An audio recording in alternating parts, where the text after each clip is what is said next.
Hi there, and welcome to today's vlog. I'm actually recording this while I'm on holiday. We're on holiday in the little village, tiny village of Buckland in the Cotswolds. It's a lovely, quiet spot. It's good to be away every now and then and just to relax in a quiet setting.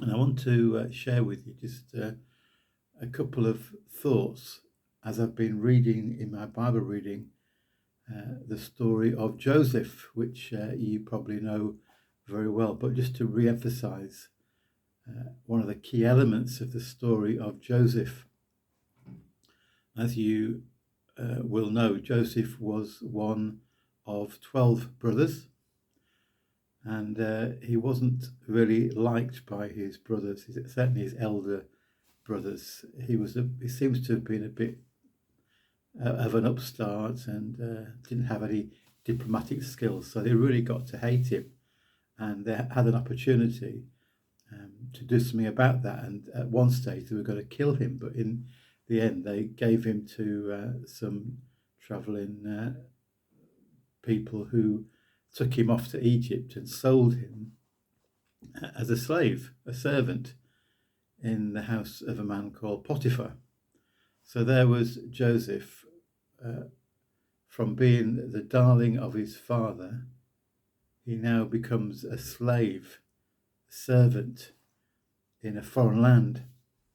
And you might have thought that that was something that would have crushed his spirit. But what it says in the story of Genesis, in Genesis chapter 39, God was with Joseph, and his Egyptian master recognized that God was with him, saw that God was working for good in everything he did.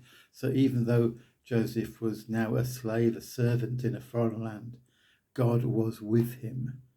God didn't deliver him out of that situation, but God was with him. But the story gets worse, actually.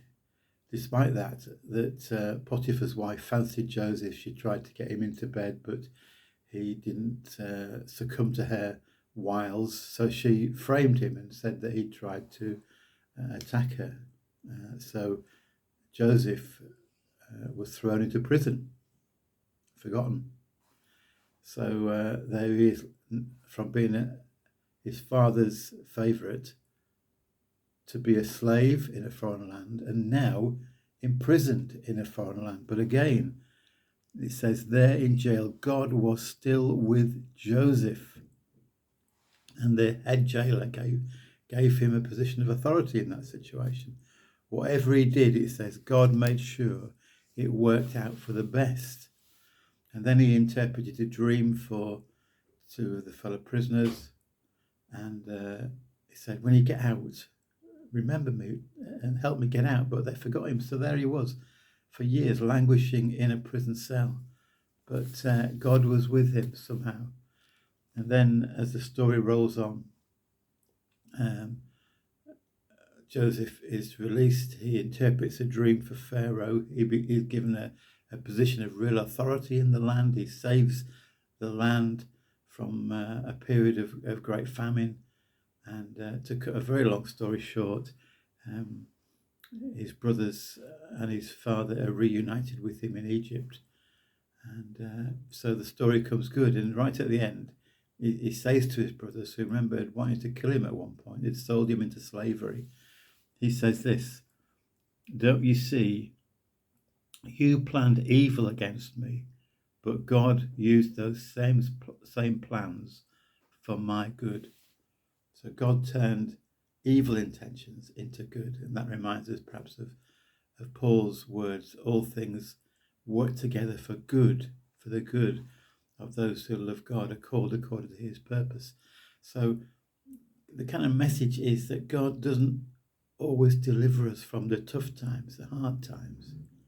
And sometimes we may not understand why God has allowed a certain thing to happen. But two lessons. One, God is with us. Whatever we're going through, whatever difficulties we face, God is with us always. And secondly, God can turn even the worst situation, the worst circumstances for good.